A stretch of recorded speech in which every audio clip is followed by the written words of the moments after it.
Bruno Silva, who has been a monster to everybody else in the division thus far, 3-0. I mean, he hasn't really had a spot where you're like, this is looking a little rough for him. He's had a little touch and go, but he's knocking people out. He's devastating people. The way he knocked out Wellington Turman, you know what I mean? The way he knocked out, let's take a look. Let's take a look real fast at who else we got, because Bruno Silva, I'm off the top of my head, I'm blanking a little bit. So Bruno Silva, we got, Jordan Wright, the Beverly Hills Ninja, right? You knock him out. You knock out Andrew Sanchez. You knock out Wellington Turman. I mean, come on, bro. This is round 1, round 3, round 1, and then this one went decisions, which is not accustomed for either of these fighters. But Alex Paeta took Silva's best shot, is able to withstand the grappling, and overall come on at the end to really hurt Silva. But on the flip side, Bruno Silva stood toe-to-toe with one of the best kickboxers of this generation right here. Toe-to-toe. Yeah, was he a little wobbled at the end? Yes, but that's neither here nor there, my man. This was impressive for both of these fighters. Paeta, he got his hand raised at the end of the day with the decision victory. What did you make of this matchup, my man?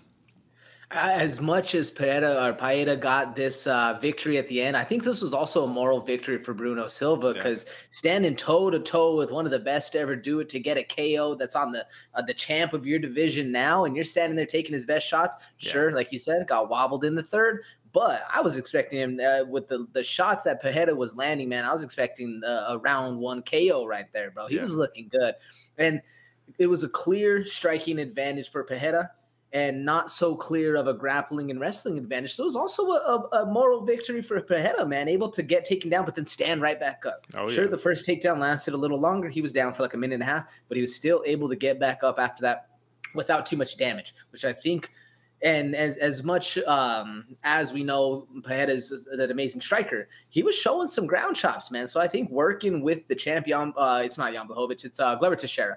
Working with Glover, man, he's putting in the work, which I really love to see a striker do, because that ground game is going to be attacked by everybody you fight. Absolutely, man. And if you could shore that up just a little bit more, the offense already is a little bit too much. The frame, it's just the frame of him. He's too big, too long. You know what I mean? It's just, I will say he was really trying to hammer down that left hook, that left hook from hell that drops everybody. And Bruno Silva was onto it 100% of the fight, man. So he saw it coming. He knew, just watch out for that left hook, and then we can do our work. We can get in on the inside. We can push him back.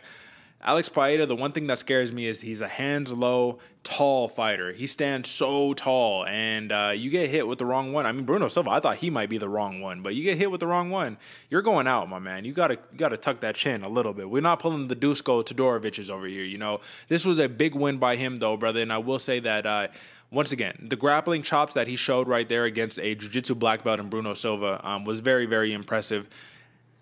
A win is a win is a win, my man, and this is just one win closer to the inevitable Israel Adesanya, Alex Paeta trilogy, which in essence will be the first fight in MMA, but, 2 kickboxing fights. I think, man, they want to fast-track this dude. I think that's why they made this matchup. I've been thinking about this a lot, because he beats number 23, AJ. That means I almost made him our rankings review. Actually, no, he is our rankings review. Whoops, spoiled it. Sorry, we'll talk about that in a second. Yeah, brother, rankings review when it comes down to it, my man.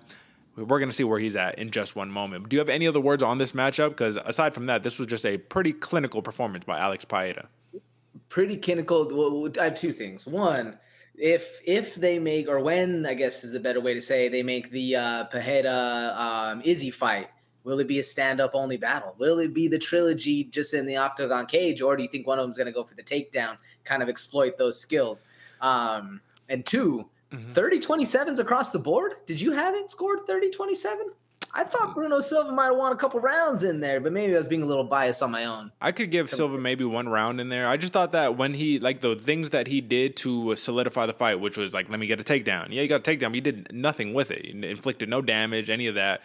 The striking exchanges, when we're looking at numbers, Paeta outlanded Bruno Silva 108-59. So, yeah, man, I'm not really too sure, because it looks like Paeta outlanded him in every round except the second. The second round, I'm just kidding. I take that back. Yeah, no, he outlanded him every round, brother. I don't know. I have to watch it back to give you a definitive answer, but for the time being, it sounded like it was one of those where there was a fight inside the fight. So there's like a round inside the round, you know what I mean? Rounds are long, 5 minutes. So what you do in the beginning versus what you do at the end versus what happened in the middle, it's hard to dictate. I think that Paeta was the clear victor, though. I think there wasn't really a question about that.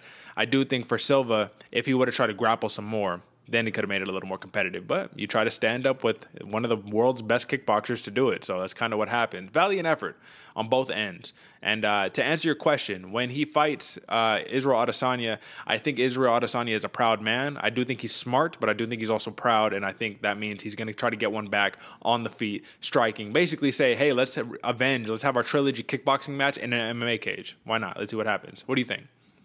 Yeah, man, I think it's playground rules. First one to shoot's a bitch. There you go. Say no more, brother. We'll get to it when we get to it, man. But that is your main card, folks. So